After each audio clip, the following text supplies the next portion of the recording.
Hello, fellow Americans, and welcome to the Women's News Outlet of Today, or WNOT. Today we're covering the topic of Title IX, and we will be using our extensive scientific knowledge and time-traveling device to transport ourselves back in time to the active movement of Title IX. So what we have right here is a time machine that was invented by a woman herself. And as you can see, this is it. It is real, and this is how we are talking to these people that all we do is go into the system, the database. As many of you know, Title IX was passed in 1972 and prohibits discrimination against girls and women in federally funded education, including in athletic programs. Today we're taking you on a journey through time to celebrate and dissect the Title IX movement and to interview men and women who have impacted this change in American history. First up, let's go back to meet one of America's most diligent and courageous women, Billie Jean King. Beep, beep, beep, beep, beep, beep.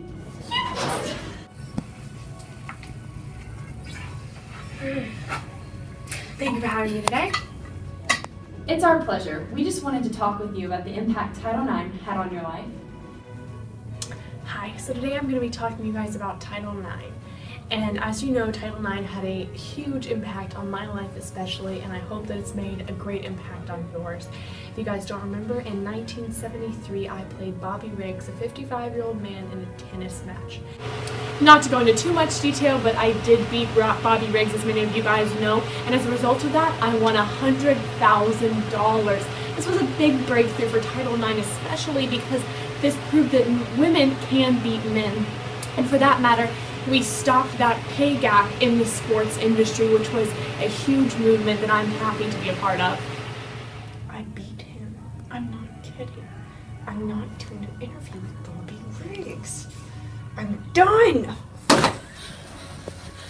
Gotta be Bobby.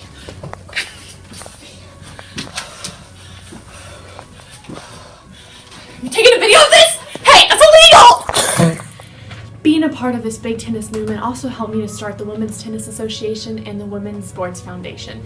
These foundations both help men and women to be equal, and that means that there couldn't be funded more for men than there are women. Alrighty, well, thank you so much for having me on this show today. It was a pleasure to meet both of you guys, and I'm going to be on my way practicing some more rounds, what I do best. But I hope that Title IX has impacted everyone's life in a positive way, and I'm glad that I can be a women's rights advocate. So before you leave, Billie Jean, would you mind showing us some of your tennis skills?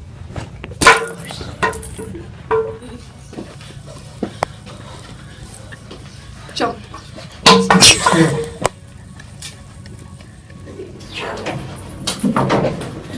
Next up, we have former President Richard Nixon, who was in office at the time of the Title IX controversy in passing. Hello, sir. We are thrilled to have you here this evening. First of all, I would just like to state that no person in the United States shall, on the basis of sex, be excluded from participation in, be denied the benefits of, or be subjected to discrimination under any education program or activity receiving federal financial assistance. Yes, about a week ago, a couple of young men were arrested for breaking into the headquarters of the Democratic National Committee at the Watergate complex. Yet nothing surpasses the right of women in federal funded education programs to me at this moment.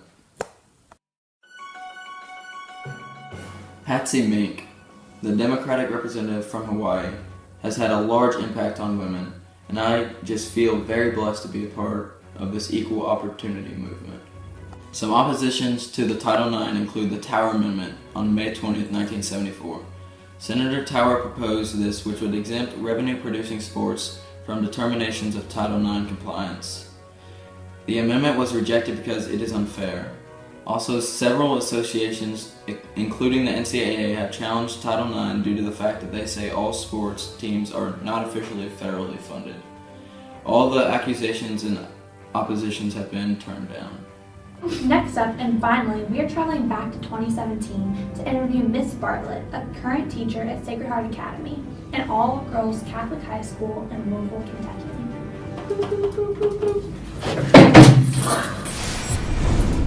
Hi, Ms. Bartlett. So great to have you. Could you give us a little insight and background knowledge to the roots and overall process of Title IX and the effect it had on your life in particular? Can you remember the passing of Title IX, and was it a large topic of conversation in your general life at any point? Not really, do I remember. But I was teaching girls in 1972, and I do not remember that it made a great impact. And I also know at that time that Sacred Heart only had like maybe 2 or 3 main sports. We had basketball, hockey, and bowling, because I got to be the bowling coach, and tennis, because I also got to be the tennis coach that year. So anyway, it was the amount of girls participating in sports was very limited at the time. That I know. And would you say it's affected your life at all, positively or negatively? Well, from what I observe nowadays, I would say a lot more girls are involved in sports than they ever were back when that was first passed. So I think that it has grown through the years. That popularity in terms of sports for girls has really grown by leaps and bounds, as a matter of fact. And do you have any more stories maybe about Title IX? Anything else to add? Well, from my understanding about today, I don't know if I have the right quotes or not, but I know that most girls that attend Sacred Heart are involved in at least one sport. And to me, I think that's wonderful, because I think therefore that the sports has been picked up, and probably picked up because it was encouraged back then. That's when it was starting to be encouraged. Well, that's a wrap, Colleen. Thanks for turning into WNOT.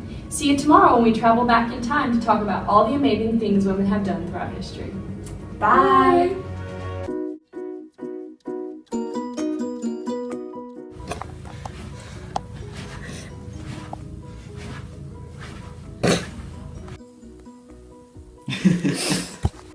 Before you leave, Billie Jean, would you mind? Just in the back. I love looking at rackets because it reminds me of all the woven things I have incorporated into sports. You have to leave. Some opposition. I cannot say opposition. Trophy in one hand, tennis racket in my right. That's how I do it. Yeah. Alright. It's going. You gotta tell me. Okay.